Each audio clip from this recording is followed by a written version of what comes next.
Good evening, my dears, and welcome. I'm Lady McCreepster.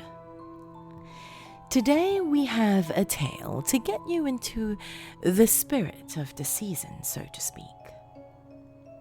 Before we begin, though, a quick shout out and thank you to my dark family on Patreon. Family members such as Dawn Fritzwater, Honey Santiago, Oliver Dace, L. Andrew Augustus, Stephen Aguilera, Tay the Fluth, Bill Thornsley, Laura Seta-Penry, and all of those listed in the description below. Today's tale comes from the Creepypasta wiki by author Mark Ralston. A bit of a warning though, my dears. This tale might provide some unsettling imagery when it comes to children.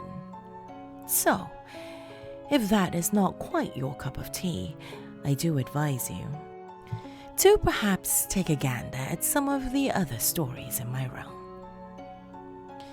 For the rest of you, though, come, my dears, lean in closer, and we'll begin.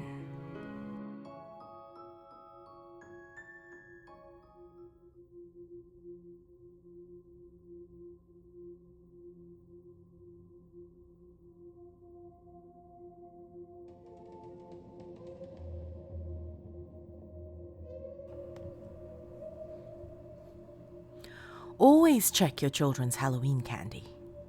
Always. I'm not saying this to fearmonger. To tell you the truth, I realize that most of the candy handed out on the holiday is likely purchased at Walmart the day before and shoved into plastic pumpkin-shaped bowls. You probably have realized that most sane people don't poison candy or put glass in it, or whatever cautionary urban legend you've heard. The only guy who did do that did so to his own son. So those neighbors of yours, don't treat them like criminals. They're just trying to innocently give the kiddos some sweets. This warning regards a phenomenon that has no apparent origin. What I mean is, no one is really sure of where it comes from. The candy in question isn't even so. You can't purchase it at any store, and looking it up online results in no results. The candy, this aforementioned phenomenon, appears to be that of a cinnamon jawbreaker, not to be confused with the Atomic Fireball brand or any other similar sweet. It may resemble a red-tinted gumball or a red lollipop with no stick.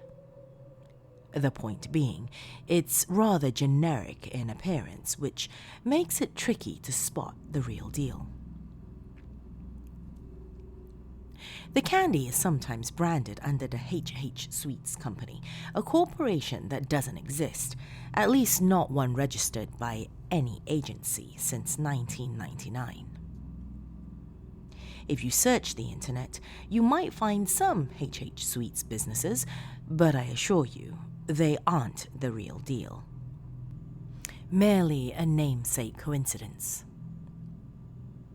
If the label carries the HH name, beneath it, a tagline will read something to the effect of, "Hot as hell, sweet as heaven."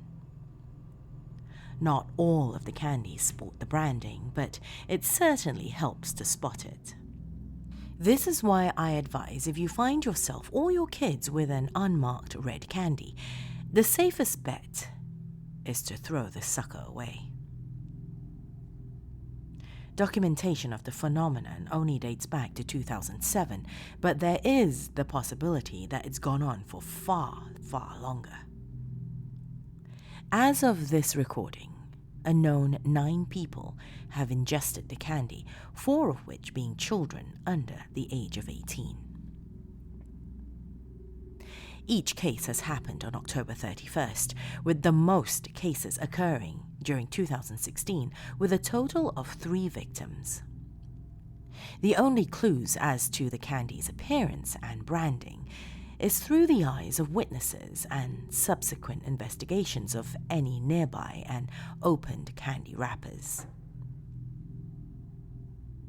Each of the victims' corpses, aside from the heads, remained untouched. The heads, however, are where things get strange. Each of the heads is completely burned, like a used match. This would make identification of the victims troublesome, except for the fact that fingerprint analysis lent itself fittingly to the nature of these deaths, considering the hands of the deceased were completely intact. None of the victims were related in any way, with the only exception being a father and his 9-year-old daughter, Andy and Mary Kay Winfield, from Lexington, Virginia, other than the aforementioned Candy. An eyewitness report from Brevard, North Carolina, documented the full story behind the mysterious death of a 12-year-old boy, Shane Davis, who died on the Halloween of 2009. I was leaving the pharmacy at around 8:30 when it happened.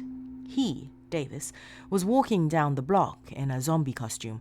I didn't even notice him at first because it was dark and the costume was dark. But then there was a flash of orange light, like someone lighting a candle. I turned around and this heat wave hit me in the face, and the smell, oh Lord, it smelled like cooked meat. His head was on fire. There were people screaming, but there was nothing we could do. He screamed only for a moment, then he hit the pavement. I'll never unsee it. There were rumors that it was a hex from a witch or something. I'm not a superstitious man, but when you see something like that, superstition doesn't seem too far off, you know? Similar reports were documented for many of the other victims. Shortly after ingesting the candy, the victim's head would burst into flames, and soon thereafter, the victim would succumb to the injury and die. Many rumors and theories have since popped up surrounding the deaths and candy. Many include witches and spells, but some have garnered significant following beyond regional folklore. One of the most popular rumors cites the deaths as a result of the 1782 execution of Henry Hyson Cassidy, H. Cassidy, a candy maker from Onancock, Virginia, the site of the first documented death from 2007. Cassidy, a local candy maker, was placed on trial for the disappearances of 2 young girls from the neighboring town. Despite having no apparent motive for abducting 2 young girls, the candy maker was charged as a reasonable suspect, having access to sweets for alluring the children. Following a local investigation where one of the girls' bodies was discovered with candy in her pocket, Cassidy was charged with the murders and sentenced to death. Children from the town, who once loved the sweets made by the candy maker, began calling Cassidy the Witch of Onancock, making him one of the earliest male witches of legend. Being found guilty in a hasty trial, Cassidy was sentenced to death by molten metal, a process considered barbaric except in the case of an accused witch. Cassidy, who swore his innocence until his death, had a molten metal ball dropped into his throat. While a quick death, it was certainly not painless. The townsfolk remarked that justice was served on that day, and the body was buried in a shallow grave. Given that Andy and Mary Kay Winfield were also from Virginia, many speculated that the spirit of Cassidy returned to punish those responsible for his death, using his signature candy as a way to torment the descendants of his accusers. The name, too, H. Cassidy, would explain the name on the wrappers, H. Sweets. Another popular theory is usually referred to as the jack-o'-lantern story. Based on the Irish myth, the story goes that a man known as Stingy Jack tricked the devil on multiple occasions, resulting in his banishment from hell as well as heaven, as he was a trickster at heart. The man, forced to roam the earth, lit coal within a turnip and has been using it ever since to light his eternal path. The story, clearly rooted in the Halloween tradition of carving jack-o'-lanterns, has been used to explain the candy too. Stingy Jack, as he's referred, seeks out souls to join him in his eternal punishment. The candy, which burns the heads of its consumers, turns them into a somewhat crude jack-o'-lantern. This would explain the fiery demise of the victims, as well as its connection to the celebration of Halloween.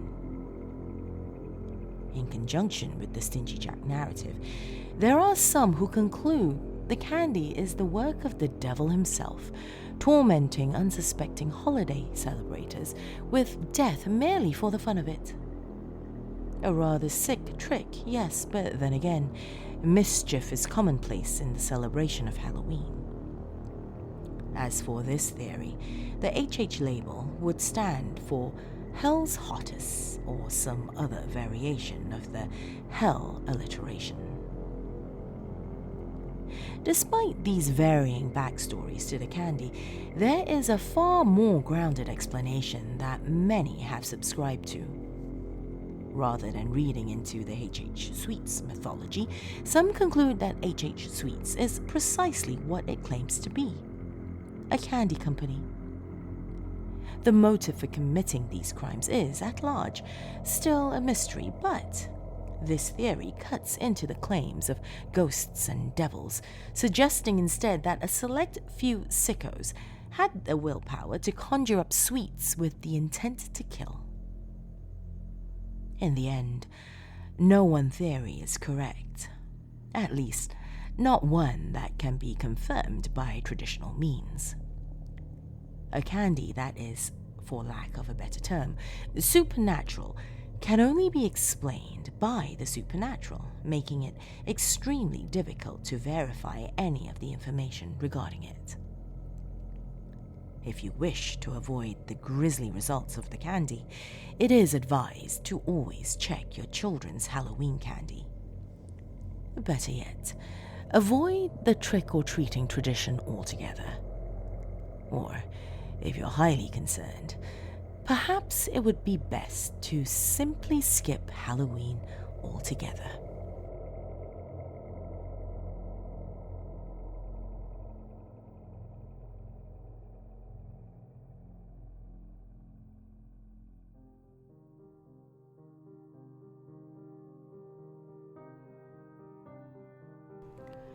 Thank you for joining me this evening, my dears.